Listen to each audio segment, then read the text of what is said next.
जुबैरी साहब, सर आप ब्रेक पर जाने से पहले जो जिक्र आप कर रहे थे, अगर मैं उससे ये अखज़ करूं तो क्या ये सही है? आपने कहा कि आइन के अंदर ये कहा जरूर गया है कि विद इन 90 डेज आपको इलेक्शंस कराने हैं, लेकिन अगर आप नहीं कराते तो कॉन्सिक्वेंसेस का जिक्र नहीं किया गया, ये नहीं बताया गया कि आपके खिलाफ क्या कार्रवाई हो सकती है। तो सर फिर ये आर्टिकल 6 की बात की गई जानिब से, और आर्टिकल 6 तो हुकूमत ही एग्जीक्यूट करती है, कोई और एग्जीक्यूट नहीं कर सकता है, और आज तक किसी पर एग्जीक्यूट हुआ भी नहीं है। तो सर ये ऐसा ही है? सर ये इसी बात मैं करना चाह रहा था कि ये बात, जो बातें हो रही थी कि उसमें कॉन्सिक्वेंस नहीं प्रोवाइडेड है, तो ये मैंडेटरी प्रोविजन, मैं आपके बिल्कुल खिलाफ ये बात कर रहा हूँ कि ये जिस तरह की कोई प्रोविजन नहीं है। आर्टिकल 90 दिन मैंडेटरी है सर। ये इंटरप्रिटेशन कोर्ट्स ने मुख्तलिफ केसों में किया हुआ है कि जो टाइम पीरियड इलेक्शन का जो दिया हुआ होता है वो मैंडेटरी होता है, उसमें कोई उसको एक्सटेंड करने का कोई नहीं है, अनलेस हाँ कोई कोर्ट करे। एक दफा हुआ था जब शहीद बेनजीर भुट्टो की शहादत हुई थी, तो शहीद बीवी की शहादत पे फिर वो सब पार्टीज ने एग्री करके उसको आगे कर दिया, तो वो एक एक्स्ट्राऑर्डिनरी सिचुएशन थी। लेकिन यहाँ एक बात है कि तहलील हो गई है अकॉर्डिंग टू कॉन्स्टिट्यूशन, और उसके ऊपर आपको 90 दिन में तारीख दी, आप तारीख नहीं दे रहे, तो नेचुरली आप आइन की वायलेशन कर रहे हैं। लेकिन देखें, एतजाज साहब की बात है, उसमें वजन है। मैं थोड़ा सा जो बात अर्ज करना चाहता हूं वो है abrogation of the constitution. Article 6 जो है ना, वो इसमें लगता है कि आपने क्या कॉन्स्टिट्यूशन को एब्रोगेट किया या नहीं। क्या ये जो तारीख ना देना या इलेक्शन 90 दिन में उस जिम्रे में आएगा, ये डिबेटेबल है सर इसके अंदर। लेकिन हाँ, ये आइन की खिलाफ वर्जी है जिसमें अदालतें इंटरवीन करके उनको पाबंद करा सकती हैं कि आप करें। यही देखिए उसमें हो रहा था जो नो कॉन्फिडेंस वाले केस में, तो वहां भी आप देखें उस जमाने में बात की गई, जो मुखालफिन थे पीटीआई की हुकूमत के, उन्होंने यही कहा कि जी इन पर आर्टिकल 6 लगना चाहिए, क्योंकि इन्होंने ये जो कासिम सूरी साहब जो डिप्टी स्पीकर थे, उन्होंने जो रूलिंग दी वो भी आइन के खिलाफ की, और फिर ये हुआ सारी बात। तो देखिए ये चीजें जो होती है आइन के खिलाफ, हर चीज जो आइन के खिलाफ की जाए, खिलाफ मैंने इन वायलेशन, कोई देखिए कोई एक्ट बनाते हैं आपकी मुकन्नना पार्लियामेंट या national assembly, provincial assembly, court उसको डिक्लेयर करती है कि दिस इज अनकॉन्स्टिट्यूशनल, तो क्या वो भी उस जिम्मे में आएगा? नहीं सर, कोर्ट उसको डिक्लेयर करती है कि ये नहीं किया, आप उस चीज को सेट असाइड करती है। यही उस केस में किया, उन्होंने कहा जी ये नो कॉन्फिडेंस की जो वोटिंग थी वो 6-7 दिन के अंदर होनी चाहिए। उन्होंने ये नहीं कहा कि जी इस पे आर्टिकल 6 लगेगा, ये उसकी वायलेशन हो जाएगी इस तरह। तो मेरा व्यू ये है कि आर्टिकल 6 ठीक है, तो इसका मतलब ये है कि अभी जो हम फैसले का इंतजार कर रहे हैं, पाकिस्तान तहरीक इंसाफ जो भी लाहौर हाई कोर्ट में गई है, उसमें यही हो सकता है कि आइन के मुताबिक डेट दे देनी चाहिए, पाबंद किया जा सकता है, ऐसा ही होगा सर अगर हम एक्सपेक्टेड रिजल्ट की बात करें, वर्डिक्ट की बात करें? जी मोअज़्ज़ज़ जज साहब इस पर रूलिंग दे सकते हैं, एक्चुअली वो हमें इंतजार करना पड़ेगा। हम ये सिर्फ अपनी ओपिनियन दे सकते हैं, और जो आर्गुमेंट्स हैं उसको मद्देनजर रखते हुए हम बात कर सकते हैं कि उस पर क्या दे सकते हैं। वो अगर पटिशन को अलाउ करते हैं, वो ये कहते हैं कि जी हाँ इस वजन है, वो ये कह सकते हैं कि 90 डेज मैंडेटरी, आप तारीख दें, वो तारीख दें। बट नेचुरली वो एक हाई कोर्ट का फैसला है, पार्टी उसको चैलेंज भी कर सकती है before the honourable supreme court. तो ये लेकिन ये अब देखना है कि वो इस बात पे क्या कहते हैं कि ये मैंडेटरी प्रोविजन है आर्टिकल 105(3) के तहत ही गवर्नर, ये जब असेंबली जिस तरह से चौधरी साहब परवेज राई साहब ने एडवाइस की, ये आर्टिकल 105 क्लॉज 3 पे लगेगा कि the governor is bound to give the date within 90 days. तो ये अभी हमें इंतजार करना पड़ेगा फैसला। अच्छा सर, मैं आपकी तरफ वापस आऊंगा और पूछूंगा ये जो 43 अराकीन के हवाले से जो फैसला है, इसमें PMLN या आप कह लें हुकूमत के पास क्या मामला आते हैं? क्योंकि लाहौर हाई कोर्ट का ये फैसला है, क्या इसको सुप्रीम कोर्ट में चैलेंज किया जा सकता है कि स्पीकर ने इनके इस्तीफे मंजूर किए और इन्होंने अपने हाथ से इस्तीफे लिख के दिए थे, सिग्नेचर मौजूद है, तो हमने इस्तीफे मंजूर कर लिए। मैं सर इसी सवाल की तरफ आपके पास वापस आऊंगा। सिद्दीक साजिद भी हमारे साथ मौजूद है। सिद्दीक साहब ये बताइएगा सर, ये मुस्लिम नून ने फैसला किया है कि ये ज़िमनी इंतखाबात में हिस्सा नहीं लेंगे, और ये पाकिस्तान पीपल्स पार्टी को भी मनाने की बात कर रहे थे। कमर ज़मान कायरा साहब से मैंने बात की थी तो उन्होंने कहा था भाई ये PDM का अपना फैसला हो सकता है, पाकिस्तान पीपल्स पार्टी इलेक्शन की तैयारी भी करेगी, इलेक्शन में हिस्सा भी लेगी। लेकिन अब ये बताया जा रहा है कि जनाब मुस्लिम नून इत्तेहादियों से बात कर रही है कि यार आप लोग ज़िमनी इंतखाबात में तो कम से कम हिस्सा नहीं लें। इसमें कितनी पेशरफ्त हुई अभी तक?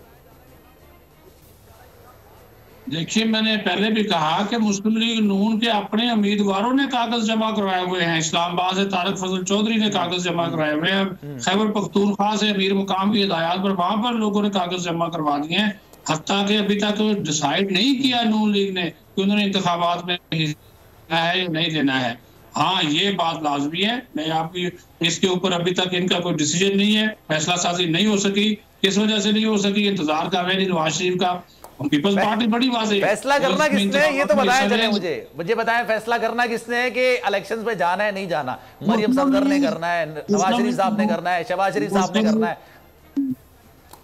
शहबाज शरीफ साहब ने तो बिल्कुल नहीं करना, नवाज शरीफ ने फैसला करना है, सीधी सी बात है, नवाज शरीफ ने फैसला करना। मैं अब आपको एक बात बता देता हूँ, ये कर क्या रहे हैं पीपल्स पार्टी जो है वो, जो मैं ये खबर भी दे देता हूँ, पीपल्स पार्टी ये कह रही है कि जनाब मुस्लिम लीग नून ने अगर इलेक्शन नहीं लड़ना, पीडीएम ने अगर इलेक्शन नहीं लड़ना, तो जहां जहां पे हमारे उम्मीदवार हैं वहां पे पीडीएम सपोर्ट करे, क्योंकि हम पीडीएम की हुकूमत का हिस्सा हैं, लिहाजा कि हमारे उम्मीदवारों को सपोर्ट करें अगर इलेक्शन नहीं लड़ना चाहते। दूसरी तरफ पीडीएम कहती है कि पीपल्स पार्टी चूंकि हुकूमती इत्तेहाद का हिस्सा है, तो हुकूमती इत्तेहाद का ये फैसला है कि इलेक्शन नहीं लड़ना, तो लिहाजा पीपल्स पार्टी भी इलेक्शन ना लड़े, हम उनकी सपोर्ट नहीं करना चाहते। नून लीग इन दोनों के दरमियान फंसी हुई है, क्योंकि इस वक्त पीडीएम के सरबराह मौलाना फजलुर रहमान है और वो नून लीग खुद भी क्लियर नहीं है। पीडीएम ने अपना डिसीजन जो है वो ऑलरेडी बगैर किसी इजलास के उन्होंने सुना दिया। तो अब पीपल्स पार्टी ने तो एक लाइन ले ली है, बेशक वो हुकूमत का हिस्सा, लेकिन वो कह रही है लड़े या ना लड़े, लेकिन अगर ये नहीं लड़ते तो फिर ये हमारे उम्मीदवारों की सपोर्ट करेंगे ताकि हमारे उम्मीदवार वहां से जो है वो कामयाबी हासिल कर सके, इनका वोट तो मिलना चाहिए। तो आपने इलेक्शन में हिस्सा ले लिया ना, इसमें तो आपने अपने सामने वाले के उम्मीदवार के चक्कर में अपना उम्मीदवार दस्तबरदार करा दिया। इसको अगर आप यहां से कान ना पकड़े तो वहां से कान पकड़ के यही बात होगी कि पीपल्स पार्टी के चक्कर में मुस्लिम लीग नून अपना उम्मीदवार खड़ा ही नहीं कर रही लेकिन सपोर्ट कर रही है, ऐसा ही होगा। सपोर्ट भी वो अभी उन्होंने सपोर्ट का भी अनाउंस नहीं किया, सपोर्ट वो तो पीपल्स पार्टी सपोर्ट मांग रहे हैं, ये तो अभी सपोर्ट का, मैं यही तो कह रहा हूं कि ये अभी तक ये फैसला ही नहीं कर पाए, क्योंकि फैसला साजी के जो मराकज है वो यहाँ पे तो है नहीं, वो मरकज है जनाब लंदन में, वो बड़े मियाँ साहब ने कहना है तो पार्टी टिकट जारी होना है। लेकिन हैरानगी की बात ये है कि ये इनके अपने लोग जो है वो बगैर इंतजार किए या बगैर कोई उन्होंने कोई राय या कोई फैसले के उन्होंने अपने तौर पर कागज जमा करवाए हैं। राइट, अगर कागज जमा करवाए तो मुस्लिम लीग नून के उम्मीदवार की हैसियत से जमा करवाए ना, तो वो इसका मतलब है कि या तो फिर आपकी सूबाई क़यादत वो उसने फैसला नहीं किया, मरकजी क़यादत के आप फैसले का इंतजार कर रहे हैं, पार्टी का प्रेसिडेंट वजीर आजम है खामोश बैठा हुआ, पार्टी की चीफ ऑर्गेनाइजर जो है मरियम नवाज है खामोश बैठी हुई है, वो जो मुख्तलिफ कन्वेंशन से खिताब कर रही है। तो मसला ये है कि वो जो मैंने शुरू में बात की कि हर सतह पे हर फैसला साजी में इनके अंदर इख्तलाफ और तकसीम जो है वो मौजूद है। दो टोक बात करनी चाहिए। अगर तावील निकाले तो ये भी तो है ना सिद्दीक, ये भी तो बताइए कि नवाज शरीफ साहब ने कहा था मैं खुद आऊंगा और आगे ये उनकी जानिब से कहा जा रहा था, जाहिर सी बात है राना सनाउल्लाह ने भी बात बोली थी जब वो जा रहे थे लंदन, मरीम नवाज साहब का भी बयान था कि नवाज शरीफ साहब आएंगे और इलेक्शन कैंपेन को लीड करेंगे। तो जिस तरह से अभी मिनी बजट लाया जा रहा है, जिस तरह से एक आवाम पर महंगाई का बोझ डाला जा रहा है, कहीं से लग तो नहीं रहा है कि ये इलेक्शन में जाने की तैयारी है। आप पेट्रोल की कीमत में मजीद इजाफा करेंगे, डॉलर 275 का आपने कर दिया, अजनास लोगों को मिल रही है, नवाज शरीफ साहब है नहीं, तो क्या जाएंगे, किस मुंह से जाएंगे इलेक्शन में? एक तो मियां साहब फौरी तौर पे वतन वापस आएंगे नहीं जब तक वो मुख्तलिफ केसेस के साथ अदालतें उनको जो है वो क्लियर चिट नहीं दे देती जिसके वो मुंतजर बैठे हुए। नंबर 1। नंबर 2 जो बात है, इलेक्शन का एक माहौल होता है, 1 महीना होने को है, निगरान हुकूमतें आए हुए और कोई किसी अनाउंसमेंट को छोड़े, इलेक्शन का माहौल ही नहीं बना। अभी पिछले दिनों वजारत दिफा ने खत लिख दिया हमारे पास फौज भी नहीं है, लॉ एनफोर्समेंट एजेंसीज भी नहीं है, आला अदलिया के लोग वो कह रहे हैं हमारे पास देने के लिए रिटर्निंग ऑफिसर ही नहीं है, वजारत खजाना कह रही है हमारे पास पैसे नहीं है, हम जो कहाँ से पैसे दें, खजाने में पैसे नहीं है। भाई एक माहौल होता है, एक इंतजामात होते हैं और 1 महीना गुजर गया, मतलब ये है कि ये नहीं करवाना चाहते। ये अभी सोच ये रहे हैं, ये अभी आज भी एक इजलास हुआ है, 2 दिन पहले भी हुआ, वज़ीर कानून के कि ये एक पिटीशन दायर करें या तो हाई कोर्ट में या फिर सुप्रीम कोर्ट में, और ये वजह बनाएंगे अपने ओमान की सूरत हाल को और इकानमी की वजह बनाएंगे। आपने ठीक कहा, अब ये अगर इस मुंह से तो नहीं जा सकते क्योंकि एक तूफान बदतमीजी होगा महंगाई का जो आने वाला है। मिनी बजट का ऐलान कर दिया, अभी अद्वियात की कीमतें बढ़ा दी ICC ने, कल कैबिनेट में ले जाकर इसको मंजूर कर लेंगे। IMF ने जो है वो एक स्टेटमेंट जारी कर दी, उसकी तमाम आपने शराइत मानी है, तो वो अब भी तो ये जाएंगे। तो सबको पता है, मुझे भी पता है, आपको भी पता है कि इस वक्त अगर ये PDM पूरी हुकूमत, पीपल्स पार्टी में पूरी हुकूमत भी इंतखाब में चले जाए,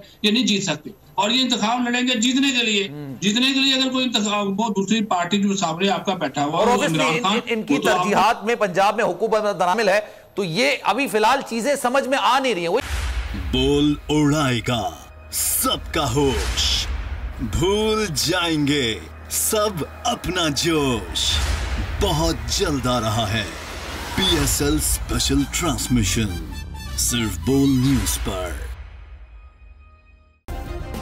सब्सक्राइब करें और बेल दबाएं ताकि कोई खबर रह न जाए।